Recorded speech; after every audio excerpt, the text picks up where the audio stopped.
Episode 40. Ganga மற்றும் இனியா சந்தோஷமாக பேசிக்கொண்டிருக்கும்போது வெளியில் ஏதோ சத்தம் கேட்டது. அது என்ன சத்தம் என்று பார்ப்பதற்காக குடும்பத்தினர் எல்லோரும் பதறி போய் பார்த்தார்கள். அங்கே சக்கரவர்த்தி தாத்தா கீழே விழுந்து கதறி கொண்டிருந்தார். அவர் முகம் கோபத்தில் சிவந்து போய் இருந்தது. உங்க யாருக்காவது அறிவு இருக்கா? யாராவது டைல்ஸ்ல எண்ணெய் ஊற்றி வைப்பாங்களா? இது யார் செஞ்சது என்று கோபமாக கேட்டார். இங்க யாரும் எந்த பதிலும் சொல்லவில்லை. எல்லோரும் அமைதியாக நின்று கொண்டிருந்தார்கள். அப்போது அருண் மற்றும் கார்த்திக் சக்கரவர்த்தி தாத்தா எழ உதவி செய்தார்கள். இப்படியே இங்க போய்கொண்டிருக்க சந்தோஷ் சிரித்து கொண்டே வந்தான். இதை பார்த்த சக்கரவர்த்திக்கு இன்னும் கோபம் அதிகரித்தது. சந்தோஷ் சிரித்ததுக்கு காரணம் அர்ஜுன் அவனுக்கு அனுப்பியிருந்த ஒரு மெசேஜை பார்த்துதான். ஆனால் அதை சக்கரவர்த்தி தாத்தா தப்பாக புரிந்து கொண்டார். சந்தோஷை அடித்துவிட்டு, டேய், உனக்கு என்ன தைரியம் இருந்தா எண்ணெயை ஊற்றி என்னை கீழே விழ வச்சுட்டு நான் விழுந்ததை பார்த்து நீ சிரிப்ப என்று கூறிக்கொண்டே இன்னொரு முறை அவனை அறைந்தார். அப்போது அவன் ஏதோ சொல்ல வர, ஆனால் அதை சக்கரவர்த்தி தாத்தா கேட்கவே இல்லை. அவர்கள் இப்படியே பேசிக்கொண்டிருக்கும் போது சக்கரவர்த்தி தாத்தாவுக்கு ஒரு அன்னோன் நம்பரிலிருந்து ஒரு வீடியோ வந்தது. அது என்னவென்று திறந்து பார்த்தார். அதை பார்த்த சக்கரவர்த்தி தாத்தாவின் கண்கள் இன்னும் கோபத்தில் சிவந்தது. உடனடியாக அவரின் வேலைக்காரரான கோபியை அழைத்து அவர் ஏதோ சொல்ல, அதை பார்த்த சத்தியவேணிக்கு பதட்டம் அதிகமானது. ஐயா, என் பிள்ளை ஏதோ தெரியாமல் பண்ணிட்டாங்கய்யா. ப்ளீஸ் அவனுக்கு இந்த தண்டனையை கொடுக்காதீங்க. அவன் ரொம்ப சின்ன பையன், இதெல்லாம் அவன் தாங்க மாட்டான். தயவு செஞ்சு அதை மட்டும் பண்ணாதீங்க என்று அவள் கெஞ்ச ஆரம்பித்தாள். ஆனாலும் சக்கரவர்த்தி தாத்தாவின் கோபம் அடங்கவில்லை. நான் சொன்னதை செய் என்று கோபியை பார்த்து கூற, அவனும் சரி என்று தலையாட்டிவிட்டு அங்கிருந்து சென்றான். அங்கே நிற்கும் யாருக்கும் சக்கரவர்த்தி தாத்தா எதை எடுத்து வர சொன்னார் என்று தெரியவில்லை. ஆனால் கிருஷ்ணவேணிக்கும் சத்தியவேணிக்கும் ஏதோ பெரிதாக நடக்கப் போகிறது என்று மட்டும் புரிந்தது. ஆகையால் அவர்கள் 2 பேரும் கெஞ்சு கொண்டே அழ ஆரம்பித்தார்கள். அப்போது சஞ்சனா கோபமாக, நீங்கள் எப்படி என் தம்பி அடிக்கலாம்? முதல்ல யார் செஞ்சான்னு உங்களுக்கு கரெக்டாக தெரியுமா? முதல்ல தப்பே செய்யாதவங்களை நீங்கள் அடிக்கக்கூடாது. முதல்ல இது யார் செஞ்சாங்கன்னு தெரிஞ்சுக்கோங்க. அதுக்கப்புறமா அவனை அடிங்க.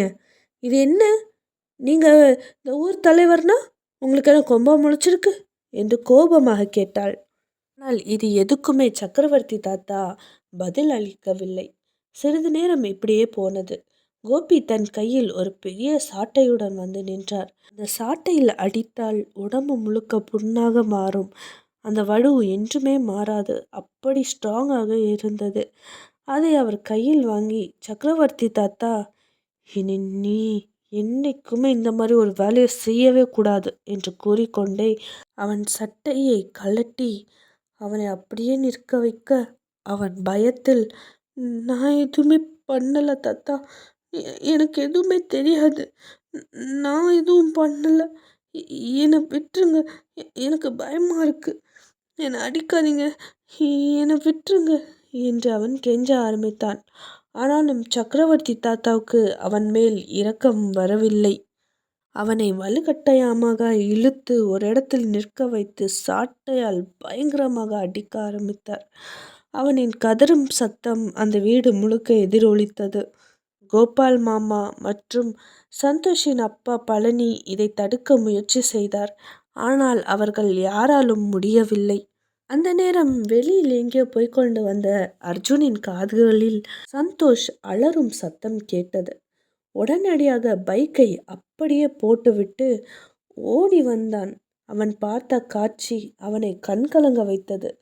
சக்கரவர்த்தி தாத்தா சந்தோஷை கீழே தள்ளிவிட்டு இரக்கமே இல்லாமல் பயங்கரமாக அடித்து கொண்டிருந்தார். அவன் வலி தாங்க முடியாமல் துடிதுடித்து கொண்டிருந்ததை பார்த்த அவனுக்கு ஒரு பக்கம் சம கோபம், இன்னொரு பக்கம் வேதனை அதிகரித்தது. அப்போது சந்தோஷ் அவன் கால்களை பிடித்து கதறி அழுது கொண்டிருந்தான். ஆனால் அவனால் எழும்ப முடியவில்லை. இதை பார்த்து பதறிப்போன அர்ஜுன் அவன் அருகில் சென்று பார்த்தான். அவன் உடல் முழுக்க பயங்கரமான காயங்கள் இருந்தது. சக்கரவர்த்தி தாத்தா அடித்ததை பார்த்து அவனுக்கு ரொம்ப கோபம் அதிகரித்தது. அவனை கட்டி அணைக்க 2 3 அடிகள் அர்ஜுனுக்கும் பட்டது. இதை பார்த்த சக்கரவர்த்தி தாத்தா, மரியாதையா நீ இங்கேருந்து எழுந்து போயிடு, இல்லை இவன் கூடவே சேர்த்து உன்னை நான் சாவடிச்சிருவேன் என்று கோபமாக கூற, அர்ஜுன் தன் பொறுமை இழந்து, யோ, உனக்கு அறிவு இருக்காயா? ஒரு சின்ன பையனை போட்டு எப்படி போய் அடிக்கிற? இங்கே பார், அடிக்கிறது எவ்வளோ பெரிய தப்பு தெரியுமா? நான் உன் மேலே கோர்ட்டில் கேஸ் கொடுக்க முடியும். அப்படி கொடுத்தேன்னா நீ எவனெல்லாம் யாரும் பார்க்க மாட்டாங்க, பிடிச்சி உள்ளே போட்டுருவாங்க. என்ன அனுப்பவா? இப்போ நீ பண்ண எல்லாமே வீடியோ ரெக்கார்டிங் என்கிட்ட இருக்குது. இதை மட்டும் நான் இப்போ போலீஸ்லேயோ இல்லை கோர்ட்லேயோ கொடுத்தேன், உன் கதை முடிஞ்சது என்று கூறிக்கொண்டே டேபிளில் இருந்த கத்தியை கையில் எடுத்துக்கொண்டான் அர்ஜுன். இங்கே பார், இன்னும் ஒரு அடி அவன் மேலே விழுந்தது, நீ பிணமா கீழே விழுவேன்.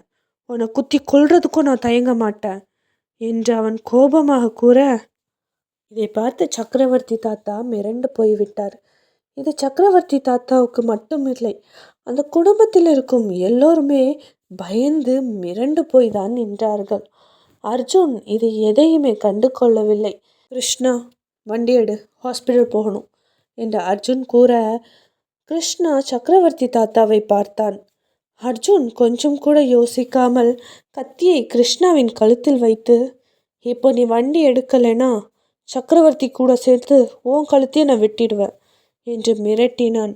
அவன் மிரட்டலுக்கு பயப்பட்ட கிருஷ்ணா, சரி, நான் வண்டியை ஸ்டார்ட் பண்ணுறேன், நீங்கள் வாங்க என்று அவன் பயத்துடன் கூறிவிட்டு அங்கிருந்து சென்றான். அர்ஜுன் அவசரமாக சந்தோஷை தூக்கி கொண்டு வெளியில் வரும்போது சஹானா பூஜைக்காக சில பூக்களை பறித்து கொண்டிருந்தாள். சக்கரவர்த்தி தாத்தாவின் சத்தமோ இல்லையா சந்தோஷ் கத்திய சத்தமோ அவளுக்கு கேட்கவில்லை. ஏனென்றால் வெளியில் பயங்கரமாக பாட்டு சத்தம் போட்டிருந்தார்கள். சந்தோஷ் கத்தியது வெளியில் அவளுக்கு சரியாக கேட்கவில்லை. அர்ஜுன் அருகில் வந்ததால் அவனுக்கு கேட்டது. அர்ஜுன் சந்தோஷை தூக்கி வருவதை பார்த்து பதறிப்போன சஹானா, என்னாச்சு என்று கேட்க அவன் நடந்த எல்லாத்தையும் கூறினான். இதை கேட்ட சஹானாவுக்கு என்ன சொல்வது என்றே தெரியவில்லை. அதன் பிறகு சந்தோஷின் அம்மா, அர்ஜுன், சஹானா மற்றும் சஞ்சனா இவர்கள் எல்லோரும் சேர்ந்து அவனை ஹாஸ்பிட்டலுக்கு கூட்டி சென்றார்கள். ஹாஸ்பிட்டல் போகும் வழியில் அவன் தாங்க முடியாத வலியால் துடித்து கொண்டிருந்தான். சொல்லப்போனால் அர்ஜுனுக்கும் அவர் அடித்தது பயங்கரமாக வலித்தது. ஆனால் பாவம் அவன் வெளிக்காட்டிக்கவில்லை. அவன் கவனம் முழுக்க சந்தோஷ் மீதே இருந்தது. போகும் வழியில் அர்ஜுனுக்கு ஒருவேளை கிருஷ்ணா நடுவில் வண்டியை நிறுத்தி ஏதாவது செய்து விடுவானோ என்று தோன்ற அவன் கத்தியை கழுத்தில் வைத்து கொண்டே தான் சென்றான். மறுபுறம் கங்கா மற்றும் இனியா பயங்கரமாக சந்தோஷமாக பேசி கொண்டிருந்தார்கள். முதல் ரவுண்டு முடிஞ்சிருச்சு, இனி செகண்ட் ரவுண்ட். என்னோட பிளான் எல்லாமே சூப்பராக நடக்க போகுது. இனிமேல் சந்தோஷால் தப்பிக்கவே முடியாது என்று அவள் பேசிக்கொண்டிருப்பதை அந்த வழியாக போய்கொண்டிருந்த ஜனனியின் காதில் இது விழுந்தது. பயங்கரமாக பிளான் பண்ணிகிட்ருக்கீங்க போல இருக்காத்த என்று ஜனனி நக்கலாக கேட்க இனியா மற்றும் கங்கா அதிர்ச்சி அடைந்தார்கள். சந்தோஷம் மலரும்.